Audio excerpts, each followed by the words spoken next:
ऐसे कहाँ गए? आज देखिए इंडिया का जब से अलायंस हुआ है, प्रधानमंत्री जी बौखला गए। कि हम पूछ नहीं लेंगे, भाषण दिए कहाँ लिए, कुछ 50 लाख का पर्दा लगा दिए कहाँ लिए? आप इंडिया सबका गलत इस्तेमाल कर रहे हैं। आप लोगों ने क्या समझ रखा है? पब्लिक को बेवकूफ बना लिया। ये बार बार इंडिया इंडिया इंडिया, यूएसएसआर को उतर पड़ते हैं क्या? यूएसए को ऊटा पड़ते हैं क्या? एनडीए को नड्डा पड़ते हैं क्या? तो INDIA को इंडिया क्यों पढ़े?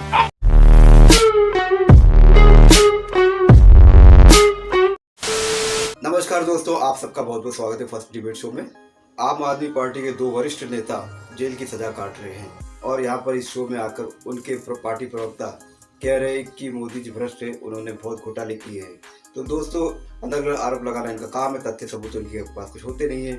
ऐसे आरोप इन्होंने लगाए तो पब्लिक से देखा नहीं गया और एक एक करके सबने इनकी लंका लगा दी। और भी बहुत सारी बातें हैं डिबेट में जो आप देखेंगे। भैया जी कहीं से ये क्लिप लिया गया है तो क्रेडिट उनको ही जाता है। तो चलिए, बहुत ही इंटरेस्टिंग डिबेट शो है ये, इसे शुरू करते हैं। Let's start. ये भी परेशान हो गए, हम भी परेशान हो गए, करो फिर। बहुमत दिया। 9 साल में प्रधानमंत्री जी ने क्या किया? 4.5 साल देश को लूटा और आखिरी के 6 महीने में 200 रुपए सिलेंडर कम करने, जो कि इन्होंने ही 800 रुपए सिलेंडर को बढ़ाने का काम किया। इनके वादे थे, बहुत हुई महंगाई की मार, बहुत हुई बेरोजगारी की मार, बहुत हुई महिलाओं के खिलाफ अत्याचार की मार। लेकिन आज देश कह रहा है बहुत हुई महंगाई की मार कहां से हो गई मोदी सरकार। देश के युवा पूछ रहे हैं कहां 18 करोड़ युवाओं के रोजगार। हमारी महिलाएं पूछ रही है कहां सिलेंडर 400 से 1200 कम करने वाला मोदी सरकार। हमारे देश के किसान पूछ रहे हैं हमारी आय का क्या हुआ। हमारे देश के जवान पूछ रहे हैं हमारे लिए क्या किया। हमारे देश के लोग पूछ रहे हैं कि आपने बहुत सारे घोटाले किए। सीएजी दिन ब दिन इनके घोटाले उजागर कर रहा है। आयुष्मान योजना, जिसको प्रधानमंत्री जी कहते हैं आयुष्मान योजना, देश के लोगों को इलाज करने का काम किया है। लेकिन 10 लाख लोग, सीएजी ने कहा 10 लाख लोग फर्जी रजिस्टर किए। वो फर्जी लोग कौन थे? उसके पैसे कहां गए? आज देखिए इंडिया का जब से अलायंस हुआ है, प्रधानमंत्री जी बौखला गए। प्रधानमंत्री जी आराम बाबूजी, सही नहीं है बोलने का, क्या ही बोलेंगे।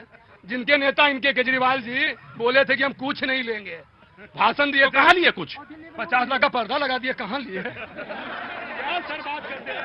अरे वो नेता के ये कार्यकर्ता या प्रवक्ता हैं जो सही चीज अपने जनता के बीच बोलते ही नहीं है। झूठ ही बोलना उनका काम है। कहते हम कोई लाभ नहीं लेंगे, 50 लाख का गाड़ी पर चढ़ते हैं, ओडी गाड़ी पर। जनता वो केजरीवाल जी हैं कि जनता को फिर। अच्छा एक बात बताइए, आप दिल्ली में ही रहते हैं? अब मिसाल के तौर पे भाई साहब दिल्ली में रहते हैं, तो दिल्ली का मुख्यमंत्री अब वैगन आर में चले अच्छा नहीं लगता, तो अगर इनोवा में चलता तो अच्छा तो लगता है ना। ये बात नहीं बोल रहे हैं। क्या बोल रहे हैं? वो बोले उस पर बोल। हाँ जी, जो बोले उस पर बोल रहे हैं, जो बोले उस पर बोल रहे हैं। हाँ जी हाँ जी हाँ। अरविंद केजरीवाल जी पैदल चलने वाले थे, शीला जी को रोज गाली देते थे, और लालू यादव को यदि हम चोर ना कहे तो क्या कहे, आप बताइए। हाँ मैं सुनिया, गुस्सा शांत। अरे संगीता जी थोड़ा गुस्सा शांत, थोड़ा गुस्सा शांत। मेरा काम ये है कि पानी की छींटे डालना, तो मैं पानी की 2 छींटे डालूंगा। जी बोलिए। जिनको भ्रष्टाचारी कहते थे, जिनका नाम लेकर सत्ता के अंदर आए, आज उनकी चरणवंदना कर रहे हैं, उनकी चरणवंदना कर रहे हैं। नहीं, उसका जवाब शरद पवार जी ने दिया। शरद पवार जी ने उसका जवाब दिया। कुछ नहीं दिया, सब गलत बोल रहे हैं, सब गलत बोल रहे हैं। आप ये देखिए कि ये लोग अपने पार्टी के उस चक्कर में इतनी ज्यादा गंदी बात करते हैं कि इनका सारा वोट जो है भी वो भी छिड़क कर रहा है। कारण ये है कि आप जब सरासर झूठ बोल रहे हो। अब केजरीवाल को ही कह रहे हैं, इनके हिसाब से वो युग पुरुष है, हमारे हिसाब से बिल्कुल बेकार आदमी है। अच्छा पहले तो ये जनता भी बड़ी गजब है, समझ में नहीं आ रहा था बॉल जाएगी किधर घूम के। बोलते रहे बाबूजी, एकदम से मारा, एकदम आउट स्विंगर मार दिया। अरे ऑफ स्टंप पे गेंद पड़ी है, थोड़ा सा बाहर निकल गई।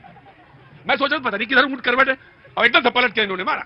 ये विचारधारा की बात कही। ये कहते हैं भाजपा वाले वॉशिंग मशीन रखते हैं।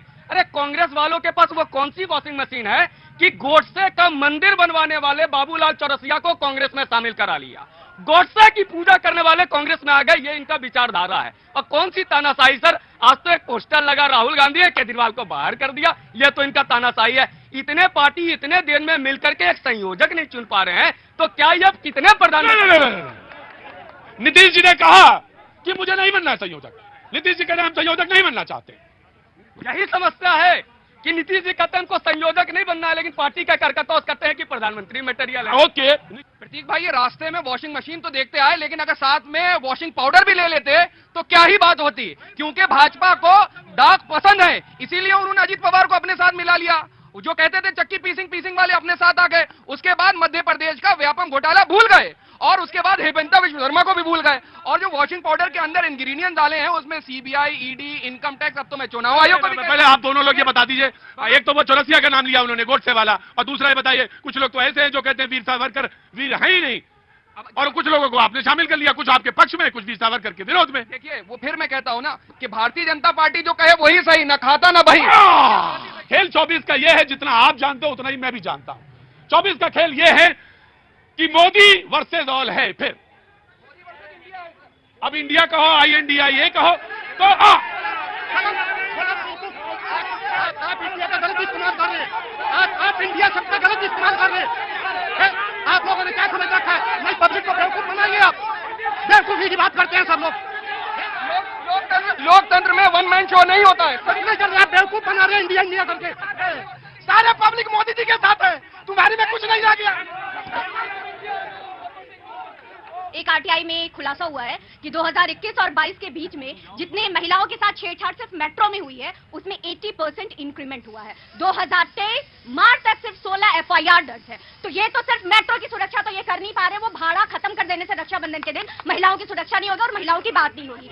आगे फिर से भैया मेरे राखी के बंधन को निभाना। एक महिला जिसने थोड़ा सा विचारधारा से अलग होकर के बात करी, मैं महाराष्ट्र की बात कर रही हूँ, उनका घर और ऑफिस तोड़ दिया कंगना रनौत। जब हाई कोर्ट, जब उनके लथाड़ा गया हाई कोर्ट की ओर से और कर्तव्य याद दिलाए गए, तब ये लोग जो हैं वो वापस से अपने काम में। आज उद्धव ठाकरे साहब ने कुछ बोला है, मैं समझ गया। ओहो, अच्छा जी। हाँ, तो महाराष्ट्र की बात कर रहे हैं ये लोग, रक्षाबंधन की बात कर रहे हैं। अगर मैं पीछे से अगर शुरुआत करूं 1947 से, तो जो हमारे विभाजन के समय जो महिलाओं की स्थिति हुई थी, 84 के दंगे में जो महिलाओं की स्थिति हुई थी, वो सारी स्थिति और कौन जिम्मेदार, अब ये यही बताएंगे जो आज की स्थिति पे बार बार प्रश्न करते हैं। एक लास्ट बार मैं बोलूंगी, ये बार बार इंडिया इंडिया इंडिया, USSR को ऊसर पढ़ते हैं क्या? USA को ऊसा पढ़ते हैं क्या? NDA को नड्डा पढ़ते हैं क्या? तो INDIA को इंडिया क्यों पढ़े? कल मैंने पूछा था एक किसी शख्स से, उधर खड़े थे, मैंने कहा भैया भक्त में और वोटर में क्या फर्क होता है? तो उन्होंने जवाब दिया कि भक्त जो है 100 लोगों को चेके चलता है और वोटर एक आदमी को, वो अपना वोट डाल के चलाता है। भक्त और तो आज आपने एक नया समीकरण समझाया जनाब आली। मैं आया इसके बाद। देखिए प्रतीक जी, अभी बड़ी अच्छी बात आपने सामाजिक समस्या को लेकर उठाई थी। अगर यही विपक्षी गठबंधन को समझ में आ जाता तो बात अलग होती, लेकिन इनका जो सत्ता का मेल है वो सिर्फ सांप सीढ़ी का खेल है। अभी नीतीश कुमार जी ऊपर चढ़ के पहुंचे थे, किसी सांप ने डस लिया, नीचे आ गए। अब मल्लिकार्जुन खड़गे जी खड़े हो गए। अभी जब तक राहुल गांधी और सोनिया गांधी जी की परमिशन नहीं होगी तब तक इनका उम्मीदवार तय नहीं होगा। अभी मेरे मित्र आम आदमी पार्टी के बात कर रहे थे नैतिकता की, आदर्श की। आप ये बताइए, ये नैतिकता की बात कर रहे थे, बहुत ही अभी इनका कम समय राजनीति में आने का हुआ। इनके डिप्टी CM और स्वास्थ्य मंत्री दोनों जेल के अंदर है। ये शर्म की बात होनी चाहिए इनके लिए। ये देश किसको प्रधानमंत्री चाहता है? ये देश लालू यादव को चाहता है, जिन्होंने बिहार की जनता के साथ 15 साल अन्याय किया। ये देश ममता बनर्जी को प्रधानमंत्री बनाएगा, जिन्होंने बंगाल के साथ पक्षपात किया।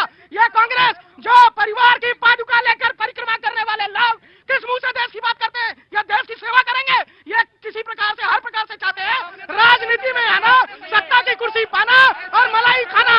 देश सेवा से इनका कोई मैं दूंगा, मैं आऊंगा। देखिए, मुझे लगता है कि 2024 का चुनाव जो है बाबा साहब अम्बेडकर के लिखे संविधान को बचाने का चुनाव है। 2024 का चुनाव इलेक्शन कमीशन को बचाने का चुनाव है, सुप्रीम कोर्ट के फैसले को बचाने का चुनाव है। आज देखिए 9 साल भारतीय जनता पार्टी की सरकार चलाने के बाद इनके 2 बात रहती है बस, कहते हैं महाविकास और परिवारवाद। महाविकास की बात करते हैं, मैं चैलेंज करता हूं, अगर महाविकास की बात करते हैं 9 साल के बाद वो चुनाव लड़िए, 15 लाख के बाद वो चुनाव लड़िए, 18 करोड़ युवाओं को नौकरी पर चुनाव लड़िए, महंगाई कम करने में चुनाव लड़िए। ये कहते हैं परिवारवाद। जब परिवारवाद की बात करते हैं तो भारतीय जनता पार्टी के आदि कैबिनेट, आदि इनके नेता शर्म से सर झुका लेते हैं, और अमित शाह का बेटा जिसको बल्ला पकड़ना नहीं आता उसको BCCI का सबसे बड़ा